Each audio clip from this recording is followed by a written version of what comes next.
Olá, bem-vindos ao programa Saber Direito. Meu nome é André Fígaro, eu sou procurador do Estado de São Paulo e professor de Direito Constitucional no Complexo Jurídico Damásio de Jesus. Nesta semana a gente está tratando de um bloco de 5 aulas e nós estamos vendo processo legislativo e espécies normativas. Essa é a 4ª aula desse bloco de matérias e nós estamos em continuidade. A gente estudava na aula passada emenda constitucional. A gente começou a estudar as emendas constitucionais. Antes de continuar, eu queria convidá-los a participar do programa. Se você tiver alguma crítica, sugestão, pergunta, enfim, o e-mail do programa é saberdireito@stf.jus.br. saberdireito@stf.jus.br. Bom, como eu dizia, na aula passada a gente tratava de emenda constitucional. A gente viu para que servem as emendas constitucionais, qual é a utilidade das emendas constitucionais. A gente chegou a tratar até dos tratados internacionais de direitos humanos, ratificados depois da emenda 45, que tem força de emenda constitucional, tem força de norma constitucional, de acordo com o artigo 5º, parágrafo 3º da Constituição. E, no final, nós víamos quais são os limites da emenda constitucional. E a gente viu que a emenda constitucional tem 3 tipos de limites: os limites materiais, limites circunstanciais e os limites procedimentais. Na aula de hoje, a gente vai tratar do processo legislativo das emendas constitucionais. A gente vai ver como são feitas as emendas constitucionais. Nas primeiras aulas, nós estudávamos o processo legislativo ordinário. A gente estudou, portanto, como são produzidas as leis ordinárias e as leis complementares. A gente vai passar a estudar agora como são produzidas as emendas constitucionais. A gente vai ver quem pode propor emenda constitucional, como a emenda constitucional é aprovada na Câmara, no Senado, e depois as etapas finais do processo legislativo das emendas constitucionais. Mas, como início, basicamente a emenda ela tem quase as mesmas etapas no processo legislativo que a lei. Ela vai passar também pela casa iniciadora, depois pela casa revisora. Algumas emendas começam na Câmara, algumas emendas começam no Senado. Então, a ideia básica da aprovação de uma lei vale também aqui para a aprovação da emenda constitucional.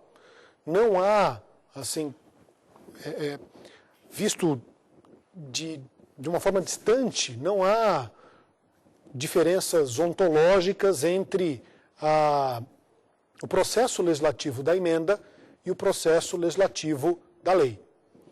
Existem algumas diferenças, e é especificamente isso que a gente vai tratar aqui. Por uma questão de tempo mesmo, eu não vou repetir tudo que a gente viu nas aulas anteriores. A gente não vai tratar de novo de cada fase do processo legislativo. Eu vou mostrar para vocês apenas o que é diferente no processo legislativo da lei, no processo legislativo ordinário e o processo legislativo da emenda constitucional. Tá certo? Vamos lá, vamos analisar então essas primeiras diferenças. Até aqui tranquilo? Alguém tem alguma dúvida? Meu nome é Cláudia Fernandes, sou da Vescom. Talvez o senhor até iria explicar melhor a respeito disso, mas as mesmas pessoas que propõem as leis são as mesmas que propõem as emendas? Sim, ótima pergunta. O que ela quer saber é se a propositura da lei, a propositura de uma lei ordinária, a propositura de uma lei complementar, é semelhante à da emenda constitucional. Se são os mesmos órgãos que podem propor a lei ou a emenda constitucional, não é? E essa, de fato, é a primeira grande diferença, é a iniciativa da emenda constitucional. A iniciativa da emenda constitucional é muito mais restrita do que a iniciativa da lei. A gente viu ainda na primeira aula aqui que a iniciativa da lei ela está regulamentada pelo artigo 61 da Constituição. E ela é facultada a 10 órgãos. Qualquer deputado, qualquer senador, qualquer comissão da Câmara, do Senado, do Congresso, o Presidente da República, o Procurador-Geral da República, o Supremo Tribunal Federal, os tribunais superiores e o povo, por iniciativa popular. A iniciativa de emenda é muito mais restrita. A iniciativa de emenda ela está disciplinada no artigo 60, incisos 1, 2 e 3 da Constituição. Artigo 60, incisos 1, 2 e 3 da Constituição. E só pode propor emenda constitucional 4 órgãos. O Presidente da República, 1/3 da Câmara dos Deputados, 1/3 do Senado Federal e mais da metade das Assembleias Legislativas. Eu repito, Presidente da República, 1/3 da Câmara dos Deputados, 1/3 do Senado Federal e mais da metade das Assembleias Legislativas. A Constituição ainda diz manifestando-se cada uma pela maioria relativa de seus membros. Então perceba, como a iniciativa para emenda é muito mais restrita que a iniciativa da lei. Um deputado, por exemplo, pode propor lei, mas um deputado não pode propor emenda constitucional. Precisa de 1/3 dos deputados. A Constituição disciplina a propositura de lei por iniciativa popular, mas a Constituição não disciplina a propositura de emenda por iniciativa popular.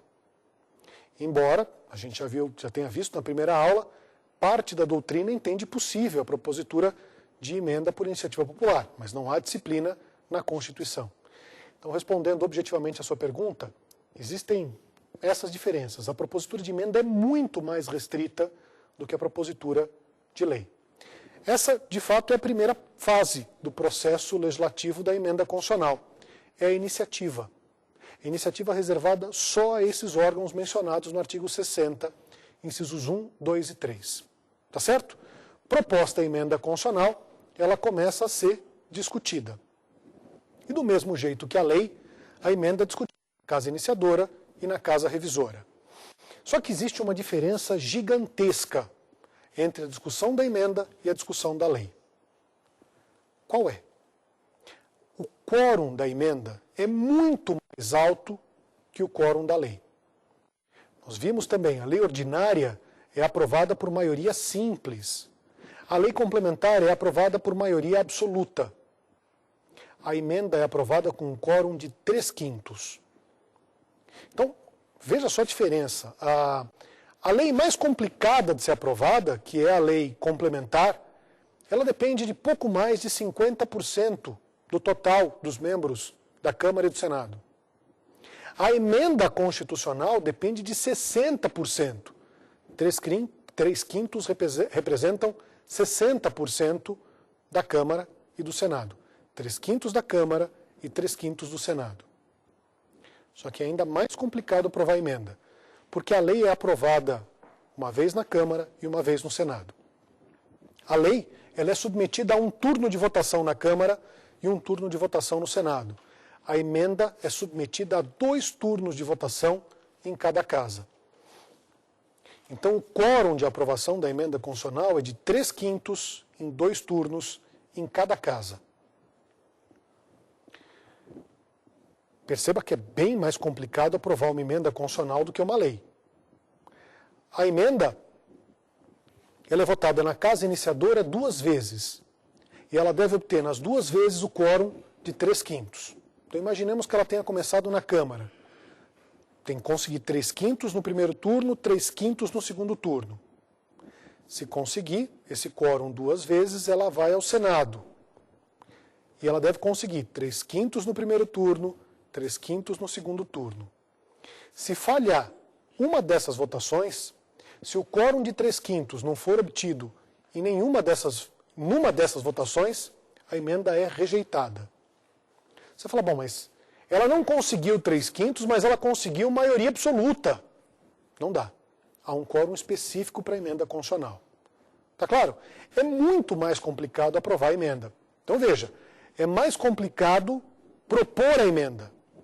É muito mais complicado propor a emenda do que propor a lei. É mais complicado aprovar a emenda. A emenda é votada em 2 turnos de votação, a lei num turno só. O quórum da emenda é de 3/5. O da lei, maioria simples ou maioria absoluta. É muito mais complicado aprovar a emenda do que aprovar a lei. Aliás, essa característica define a Constituição brasileira como uma Constituição rígida. Essa maior dificuldade para a aprovação das emendas constitucionais define a nossa Constituição como uma Constituição rígida. Está claro até aqui? Então a emenda é proposta por um daqueles indicados no artigo 60, ela é discutida e votada 2 vezes na Casa Iniciadora, 2 vezes na Casa Revisora, e imaginemos que ela seja rejeitada. Se ela não obtiver o quórum de 3/5 em 2 turnos, ela é rejeitada. A rejeição da emenda implica no quê? No arquivamento da emenda. A emenda rejeitada pode ser proposta, matéria da emenda rejeitada, pode ser proposta de novo? A gente já viu na aula passada. Não. Só na sessão legislativa seguinte. Só no ano seguinte. Tá legal?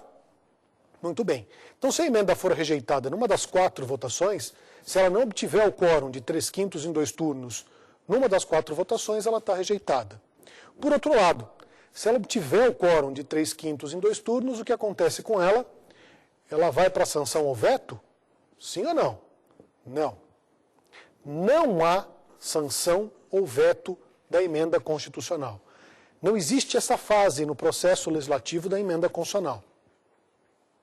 Não. O presidente pode sancionar ou vetar a lei, certo? Certo. Mas o presidente pode sancionar ou vetar a emenda constitucional? Não. O presidente não pode sancionar ou vetar a emenda constitucional. Não existe essa fase. Se o presidente da República não gostar da emenda constitucional, o máximo que ele pode fazer é chorar. Ele não tem nenhuma outra medida para se opor à aprovação da emenda. Tá certo? Iniciativa, artigo 60. Discussão, 3/5 em 2 turnos em cada casa do Congresso. Não há sanção ou veto, mas há promulgação. A emenda, ela tem que nascer. E quem promulga a emenda constitucional? São as mesas diretoras da Câmara dos Deputados e do Senado Federal. A emenda é promulgada pelas mesas diretoras da Câmara dos Deputados e do Senado Federal. De novo, diferentemente do que acontece com a lei. A lei, ela é submetida à sanção ou veto e é promulgada pelo presidente da República. A emenda não. Ela não é submetida à sanção ou veto e é promulgada pelas mesas diretoras da Câmara e do Senado.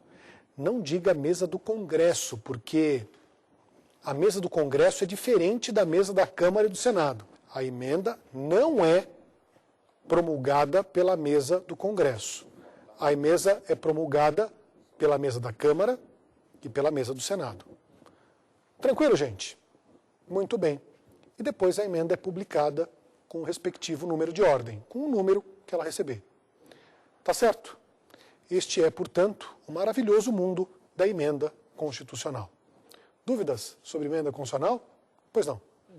Existe a possibilidade de uma emenda constitucional sofrer uma ADIM? O Augusto perguntou se há possibilidade da emenda constitucional ser impugnada numa ação direta de inconstitucionalidade. Sim, é possível. O que a gente está tratando aqui? Bom, se a emenda pode ser impugnada numa ADIM, significa dizer que a gente pode ter norma constitucional e inconstitucional. Pode haver norma constitucional e inconstitucional? A resposta é: depende da norma constitucional. Não há norma constitucional originariamente inconstitucional. Então, o texto original da Constituição, ele é todo constitucional. Por outro lado, a pergunta do Augusto trata de outra situação. Se a emenda pode padecer de inconstitucionalidade. A emenda pode contrariar a Constituição? A emenda, o papel dela é contrariar a Constituição. Você não muda a Constituição sem bater de frente com o texto vigente. Se a Constituição diz amarelo, a emenda vai dizer verde. A ideia da emenda é mudar o texto constitucional. Agora, ela pode mudar todo o texto constitucional? Não. Existe um pedaço que ela não pode alterar. As cláusulas pétreas. Então, é possível sim ajuizar uma ADIM ou o exercício do controle difuso de constitucionalidade ou, eventualmente, uma DECOM contra uma emenda constitucional, desde que ela ofenda uma cláusula pétrea. Do ponto de vista material, a emenda pode ser declarada inconstitucional se ela ofender uma cláusula pétrea. Não só na ADIM, mas em qualquer forma de controle de constitucionalidade, difuso ou concentrado. Tá certo? Só para fechar o assunto que a gente começou. Existe norma constitucional e inconstitucional? Originária, não nenhuma. Estabelecida pelo poder constituinte derivado, estabelecida, portanto, por emenda, é possível. Do ponto de vista estritamente material, também pode haver inconstitucionalidade formal, a emenda pode ser inconstitucional se ela ofender uma cláusula pétrea. Certo? Temos outra pergunta? Esse projeto que passa pela casa iniciadora, que depois vai para a revisora, caso a revisora retorne, a iniciadora pode fazer a réplica disso aí, retornar de volta? Tá, pelo que eu entendi, a ideia é a seguinte: o projeto de emenda é aprovado na casa revisora. Desculpa, é aprovado na casa iniciadora e o texto vai para a casa revisora. Exato. A casa revisora altera o texto, propõe uma emenda, exato, a emenda constitucional. Nesse caso, o projeto volta para a casa iniciadora. Ela pode fazer a iniciadora pode alterar a alteração? É essa a ideia. A resposta é não. Nem na emenda, nem em nenhuma outra espécie normativa. Não há, no direito brasileiro, a chamada subemenda. Você não pode alterar a mudança. Quando a casa revisora propõe uma emenda, propõe uma alteração, a casa iniciadora ou aprova ou rejeita a emenda. Se a emenda for aprovada, o projeto foi aprovado com alteração. Se a emenda foi rejeitada, o projeto foi aprovado sem alteração. Não. Ou aprova ou rejeita a emenda. Não pode mudar a mudança. Tecnicamente não existe subemenda. No Brasil não há subemenda. Tá claro, gente? Muito bem. Com isso, a gente encerra a emenda constitucional. E a gente vai passar a tratar agora da espécie normativa que dá mais problema. Da espécie normativa cujo estudo é mais complicado e da espécie normativa que é mais criticada. É a famosa medida provisória. A gente vai começar a tratar da medida provisória. Para começo de conversa, o que é a medida provisória? Se eu tiver que explicar para uma pessoa que não tem formação jurídica, não conhece direito, o que é uma medida provisória? Eu diria que a medida provisória é uma norma feita pelo presidente da República. É uma lei, é uma leizinha feita pelo presidente da República. A ideia básica é essa. É uma norma feita pelo presidente da República, que depois tem que ser aprovada pelo Congresso, mas basicamente a medida provisória é uma norma, ela tem força de lei, elaborada pelo presidente da República. Esse é o primeiro ponto de estranheza. Porque mesmo a pessoa que não é formada em direito sabe que o executivo não nasceu para fazer norma. Não nasceu para legislar. Quem legisla é o legislativo, não o executivo. Esse é o primeiro problema da medida provisória. A medida provisória, portanto, envolve exercício de função legislativa pelo Poder Executivo. Envolve exercício de função atípica, o que nunca é desejável. Mas o fato é que é assim. A gente tem uma espécie normativa editada pelo Poder Executivo. Isso é bom ou ruim? A medida provisória, não dessa forma, mas com outros nomes, ela existe na maioria dos países. Em alguns lugares com assento constitucional, em alguns lugares sem assento constitucional. Existe o exercício de função atípica, exercício de função legislativa atípica pelo Executivo em vários países. O Brasil não é diferente. A gente sempre teve aqui uma norma na mão do Poder Executivo. A aptidão, capacidade legislativa no Poder Executivo. Tradicionalmente, o antecedente era o decreto-lei. O pai da medida provisória é o decreto-lei. No Brasil, o Executivo também legislava, eu estou falando legislar, é a emissão de ato normativo primário, atos que inovam a ordem jurídica. Esse ato típico era o decreto-lei. que com alguma alteração, em algumas constituições ele não existia, mas predominantemente ele existia no sistema brasileiro, o decreto-lei. Na Constituição de 67, depois com a emenda de 69, o decreto-lei continuou adotado.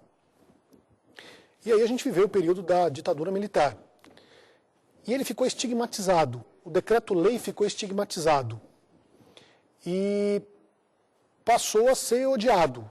A ideia de decreto-lei ficou ligada à ideia de autoritarismo, de centralização do poder, centralização de poder no executivo.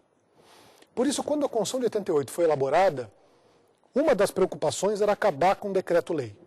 Eles iam pôr fim ao exercício de função atípica pelo decreto-lei. Só que chegaram a uma conclusão pragmática. Precisava de um outro instrumento. Porque o executivo ele precisa ter na mão um mecanismo mais ágil de legislação. Se ele depender do Congresso para absolutamente tudo, em algumas situações, ele pode ficar meio engessado. Reitero, tem que ser excepcional. E talvez seja esse o problema da MP.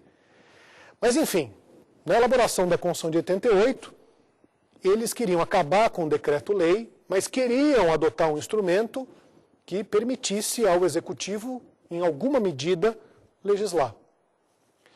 Eles procuraram um exemplo na Constituição da Itália. A Constituição da Itália prevê tem uma expressão na Constituição da Itália denominada de provvedimenti provisori. Algo, se traduzido ao pé da letra, ficaria como provimento provisório. Só tem um detalhe. Na Constituição da Itália, o provvedimenti provisori, ele trata dos decretos com força de lei. A Constituição da Itália diz que os decretos com força de lei terão efeito de provvedimenti provisori, de providência provisória. Eles não podiam adotar o nome decreto-lei, adotaram o nome de medida provisória. Então, geralmente, a medida provisória ela é apontado como antecedente ou como origem do instrumento aqui no Brasil a Constituição da Itália. Só que não é novidade. A rigor, não é novidade, porque nós tínhamos um instrumento muito parecido que era o decreto-lei. Aí resolveram acabar com o decreto-lei e importar um modelo diferente. O provvedimenti provisori, que é, em essência, o efeito que tem o decreto-lei na Itália. Então, voltando, a medida provisória envolve exercício de função atípica pelo Executivo. É o Executivo legislando. Isso é bom ou ruim? Isso não é desejável. Não é desejável, mas é uma necessidade. É um mal necessário, se é possível dizer isso. Em algumas situações, em situações excepcionais, a MP é necessária. Para relevância e para urgência, para situações de relevância e urgência, ela é mesmo necessária.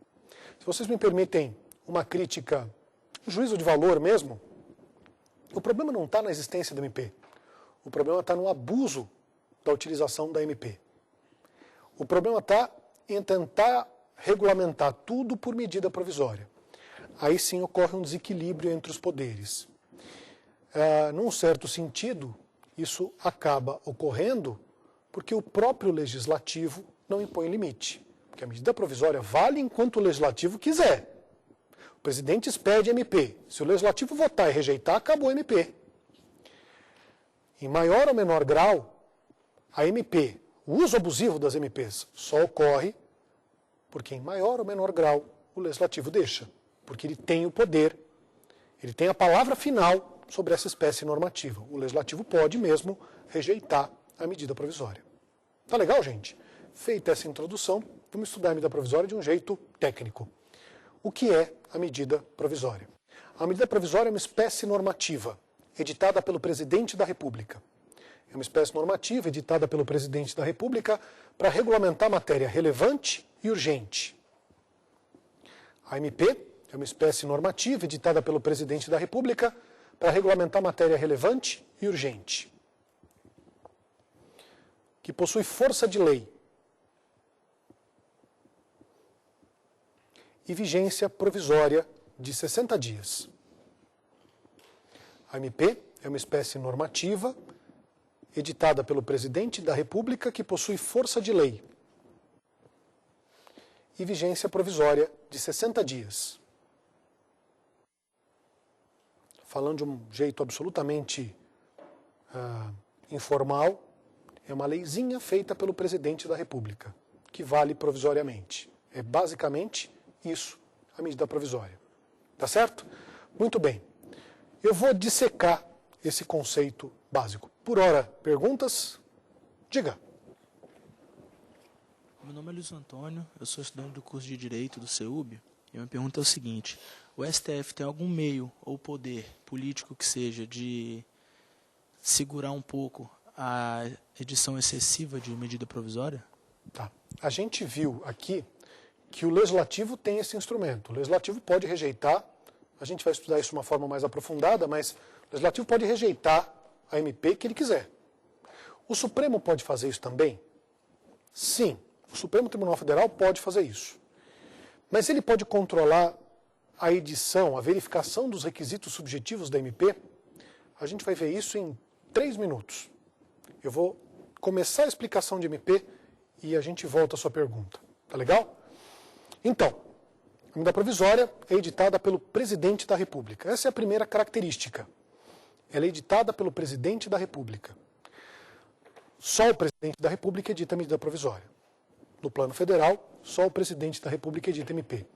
A questão importante é a seguinte: os estados podem editar a medida provisória, os governadores de estado podem editar a medida provisória? Em respeito à simetria, se o presidente tem esse poder, o governador também tem? E a resposta é simples também. O Estado, o governador pode editar a medida provisória desde que a Constituição do Estado permita. Então, nos estados em que existe na Constituição Estadual a previsão de MP, o Estado pode editar MP. Nos estados em que não há previsão de MP, é vedada a edição de MP. Tá claro? Aí a gente tem que ver a Constituição do Estado. Alguns estados adotaram essa possibilidade. O estado de Santa Catarina, por exemplo, adotou a possibilidade da edição da MP. O estado de São Paulo não adotou a possibilidade de edição da MP pelo governador. Depende, então, a adoção de MP pelo governador, depende se a Constituição do Estado prevê esse poder ao governador. Tá certo? É o presidente quem edita a medida provisória. E o governador, desde que a Constituição do Estado tenha previsão expressa nesse sentido. Eu falei que a MP é editada pelo Presidente da República para regulamentar matéria relevante e urgente. A gente esbarra aqui, talvez, no grande problema interpretativo das MPs. O que é relevante e o que é urgente? Se eu perguntasse para vocês o que é uma coisa relevante na sua vida, você talvez desse uma resposta, o seu vizinho a outra resposta. Se eu perguntasse para cada um de vocês aqui o que é relevância, o que são coisas relevantes e irrelevantes, cada um daria uma resposta diferente. A análise da relevância e da urgência é subjetiva. Urgência é um pouquinho mais concreta, mas a análise é muito subjetiva. É difícil você traçar uma linha demarcatória sobre o que é e o que não é relevante. Isso começa a responder a sua pergunta. Como a gente está diante de um conceito abstrato, ou de relevância, de conceitos abstratos de relevância e de urgência, é difícil a gente extrair força normativa desse conceito. Eu não estou dizendo que é impossível, mas eu estou dizendo que é muito difícil. Tirando situações extremas, você fica numa zona cinzenta, sem saber exatamente o que é relevante e o que é urgente. Então imaginemos, é possível a edição de medida provisória para contratação de médicos e de suprimentos para o controle da gripe suína? Você que perguntou agora há pouco, você acha que nisso tem relevância e urgência? Tem, sem dúvida. Evidente que isso é típica medida relevante e urgente. Mas a gente tem algumas situações em que é muito difícil aferir a relevância e a urgência. Eu mostrei um exemplo extremo de uma situação em que há relevância e urgência. Contratação excepcional de médico para combater a gripe suína. Agora, a gente pode mostrar também uma situação de do outro extremo, do extremo absoluto negativo. Seria possível, por exemplo, adotar medida provisória para distribuir camisetas do Corinthians? Não, evidente que não. A gente fixou dois extremos. Contratação de médico para gripe suína, distribuição de camiseta do Corinthians. Uma com certeza pode, a outra com certeza não pode. No meio a gente tem uma zona cinzenta e que depende de análise casuística. Você me perguntou, o Supremo pode coibir a edição de medida provisória irrelevante ou sem urgência? Pode. Nos casos teratológicos, nessa zona de certeza absoluta negativa, nos casos em que não há relevância e não há urgência acima de qualquer suspeita. Se for possível discutir a relevância e a urgência, essa questão fica legada à análise política. Está claro? Muito bem. Então, a relevância e a urgência, quem analisa a relevância e a urgência é o presidente da República no momento da edição da MP. E o Congresso Nacional, quando o Congresso vota a medida provisória. Teoricamente, a medida provisória irrelevante ou sem urgência deve ser rejeitada pelo Congresso. O Supremo pode analisar os requisitos subjetivos da medida provisória, relevância e urgência? Pode, desde que haja teratologia, monstruosidade. Medida provisória, obviamente, irrelevante ou sem urgência. Deu para entender, gente? Muito bem. Então a gente analisou a relevância e a urgência. A medida provisória tem força de lei. Ela não é lei, mas ela tem força de lei. Ela vale como se fosse lei, sem ser lei. Tá certo? E ela tem vigência provisória de 60 dias. O presidente da República, quando expede uma medida provisória, ela é quase como uma bomba relógio. Ela vale por 60 dias. Deu 60 dias, teoricamente, esse é o prazo de validade básico da MP. Esse prazo pode ser revogado, pode ser prorrogado uma vez só, por mais 60 dias. Então, definindo de uma forma mais clara, qual é o prazo de vigência das medidas provisórias? O prazo é de 60 dias, prorrogáveis uma vez, por mais 60 dias. Tá certo? O prazo de vigência das medidas provisórias é de 60 dias, prorrogáveis uma vez, por mais 60 dias.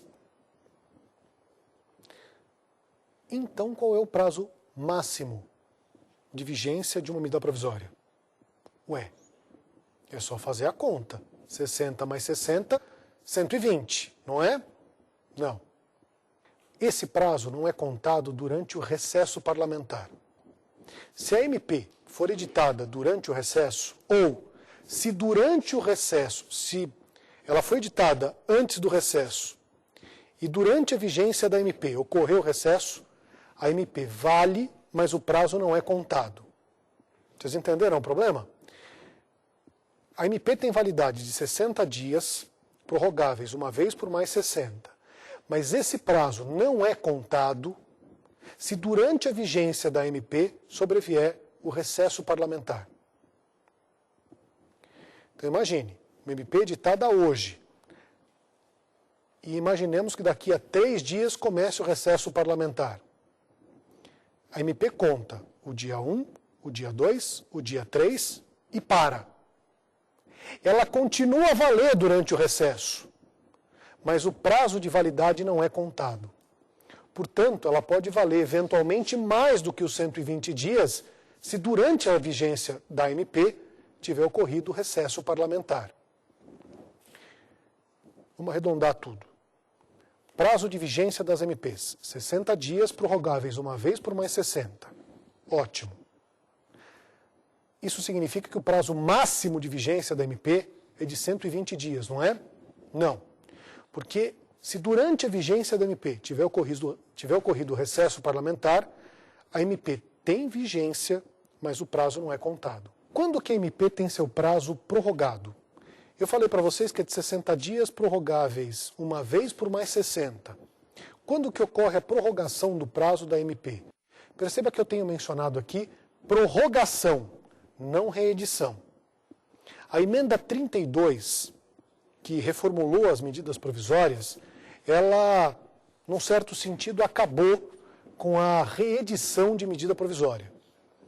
O que ocorre hoje é a prorrogação dos efeitos da MP.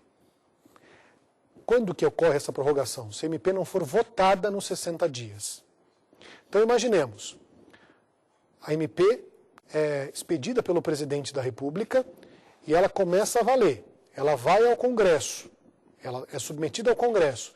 Se nesses 60 dias ela não for votada, ela é automaticamente, ela tem seu prazo, sua validade automaticamente prorrogado. Ela tem a sua validade automaticamente prorrogada por mais 60 dias. Não há interferência do presidente da República nesta prorrogação. Tá certo? Tranquilo? Muito bem. Antigamente não. Antigamente ela valia por 30 dias e o presidente reeditava e reeditava e reeditava. Hoje não mais. Ela vale por 60 dias. Se ela não for votada nesses 60 dias, ela é prorrogada uma vez por mais 60 dias. Se ela for votada e aprovada, tem um outro destino. Se ela for votada e rejeitada, tem um outro destino. Existe a prorrogação dos efeitos só se ela não for votada nos 60 dias. Tá legal? A gente vai começar a estudar agora o processo legislativo das medidas provisórias. Processo legislativo das MPs. Como que a MP é votada no Congresso? A MP, quando o presidente a expede, ela é submetida imediatamente ao Congresso Nacional. Se ele expedir uma MP hoje, amanhã ela vai para o Congresso. É essa a ideia. E de que forma que o Congresso vota a MP? O Congresso vota a MP do mesmo jeito que se vota uma lei ordinária? A resposta é não. Por um motivo simples. Porque a MP ela tem um atributo que a lei ordinária não tem, que as outras normas não têm. Ela tem força de lei na data da edição. Ela sai quente do Palácio do Planalto. Ela vale como lei na data da edição. Então, o que a gente vai discutir aqui como processo legislativo das MPs ocorre com a MP já gerando efeito. O presidente expede a MP, ela começa a gerar efeito no mundo fenomênico. E, paralelamente a isso, o Congresso vota a MP. A gente vai ver especificamente como é a votação da MP no Congresso Nacional. São 3 etapas. A primeira etapa é a formação de uma comissão mista no Congresso. O Congresso deve formar uma comissão mista de deputados e senadores para analisar a medida provisória. Comissão mista exatamente pelo fato dela misturar deputados e senadores. Tá certo? Então, o primeiro passo vai ser formada uma comissão mista e essa comissão mista vai emitir um parecer sobre a medida provisória. A comissão mista vai emitir um parecer sobre a MP. O que vai ser avaliado nesse parecer? Primeiro, a presença dos requisitos subjetivos para a edição da MP. Ou seja, o parecer vai analisar se há relevância e urgência para a análise da medida provisória. Primeiro, os requisitos subjetivos. Segundo, a constitucionalidade da MP. Porque a MP não passa pela CCJ. A MP ela tem a sua constitucionalidade analisada pela comissão mista. Tá certo? Primeiro, vai analisar os requisitos subjetivos da MP. Segundo, serão analisados os aspectos constitucionais da MP. O Congresso, a comissão mista, vai analisar se a medida provisória é constitucional ou inconstitucional. Terceiro, os aspectos financeiros da MP. A comissão mista vai analisar se tem dinheiro para pagar o que a MP determina. E quarto, vai analisar a conveniência e oportunidade da MP. Vai analisar o mérito da MP, vai ver se ela é boa ou ruim. Tá certo? Então, primeira etapa, ela vai passar por uma comissão mista que vai analisar requisitos subjetivos, constitucionalidade, aspectos financeiros e mérito da MP. Depois disso, a comissão mista tem 14 dias para emitir o parecer. 14 dias para emitir o parecer. Muito bem. Feito o parecer pela comissão mista, a medida provisória vai para a Câmara. A medida provisória vai ser votada na Câmara. Essa é a segunda etapa. Primeira etapa, parecer pela comissão mista. Segunda etapa, votação da MP na Câmara dos Deputados. Votação da MP na Câmara dos Deputados. Então a Câmara vai aprovar ou rejeitar a MP. E perceba, a comissão mista não vota a MP. Quem vota a MP é a Câmara. Muito bem. A gente vai ver o que acontece se ela for aprovada ou rejeitada mais para frente. Mas por hora, a Câmara vota a MP. Aprova ou rejeita. Se a Câmara aprovar a medida provisória é submetida ao Senado Federal, que vota também a MP. Então perceba que são 3 etapas simples. Parecer da comissão mista, votação pela Câmara e votação pelo Senado. São só essas 3 etapas. Parecer pela comissão mista, votação na Câmara e votação no Senado. Cada uma dessas etapas tem o prazo de 14 dias. São 14 dias para o parecer na comissão mista, 14 dias para a votação na Câmara e 14 dias para a votação do Senado. Falta um detalhezinho. Então, 14 dias para a comissão mista, 14 dias na Câmara, 14 dias no Senado. Falta um pequeno detalhe. Se o Senado aprovar alguma coisa diferente do que a Câmara aprovou, o projeto volta para a Câmara. A MP, na verdade, volta para a Câmara. Do mesmo modo que a gente viu que acontece com a lei ordinária, com a lei complementar, com a emenda constitucional. Se houver alteração no Senado, a medida provisória volta para a Câmara. Para a Câmara votar a alteração proposta pelo Senado. E a votação da alteração tem um prazo de 3 dias. Certo? Então os prazos são 14, 14, 14 e mais 3. 14 na comissão mista para fazer o parecer. 14 na Câmara para votar. 14 no Senado para votar. E mais 3 na Câmara para votar a eventual alteração proposta pelo Senado. Eu vou perguntar 2 coisas para vocês que parecem ser a mesma pergunta, mas são coisas diferentes. Qual é o prazo de validade das medidas provisórias? Foi a primeira coisa que a gente viu. 60 dias, prorrogáveis uma vez por mais 60 dias. Qual é o prazo que o Congresso tem para votar a medida provisória? É só somar esses 3 prazos. 45 dias. Veja que são 2 coisas diferentes. Prazo de vigência da MP. 60 dias, prorrogáveis uma vez por mais 60. Prazo que o Congresso tem para votar a MP, 45 dias. 2 coisas diferentes. Não confunda um prazo com outro. E mais do que isso, um prazo não tem nada a ver com o outro. Se a MP não for votada nos 45 dias, ela continua a valer até 60. Se ela não for votada nos 60, ela continua a valer até os 120. O prazo de 45 dias não é para a validade da MP, é para o Congresso. Mesmo que ela não seja votada nos 45 dias, ela tem validade até os 60. São 2 prazos independentes. Tá certo? E repito, se ela não for votada nos 60, ela é prorrogada para 120. Um prazo não tem nada a ver com o outro. Você talvez pergunte então, então para que o prazo de 45 dias? Se o prazo de 45 dias não influencia na vigência da medida provisória, por que esse prazo? Por que a existência desse prazo, se a medida provisória vai valer, mesmo que esse prazo não seja observado? A resposta é simples. Esse é um prazo para o Congresso. Se o Congresso não votar a medida provisória em 45 dias, ocorre o que a gente chama de trancamento de pauta. Trancamento de pauta. Se a MP não for votada em 45 dias, a não votação em 45 dias provoca o trancamento de pauta. O que é o trancamento de pauta? é o sobrestamento de todas as votações, de todas as deliberações do Congresso Nacional. É o sobrestamento de todas as deliberações do Congresso Nacional. Em tese, o Congresso não pode aprovar nada mais enquanto a MP não for votada.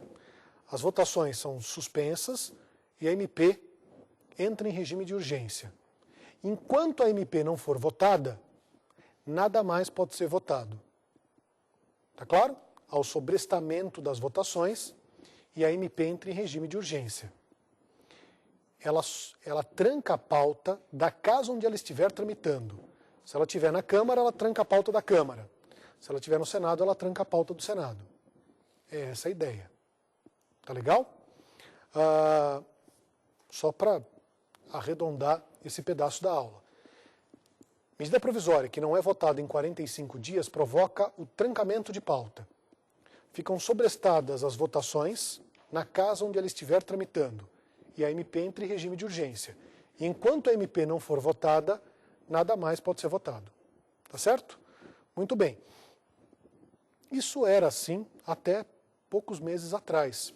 Há poucos meses atrás, o presidente da Câmara, o atual presidente da Câmara, o deputado Michel Temer, que é professor de Direito Constitucional, ele deu uma interpretação diferente para esse sobrestamento. O professor Michel Temer entendeu, o deputado Michel Temer entendeu, que o sobrestamento só atinge espécies normativas do mesmo grau hierárquico. Que espécies normativas de outros níveis hierárquicos, de outras naturezas, de natureza diversa da MP, eles poderiam ser votados.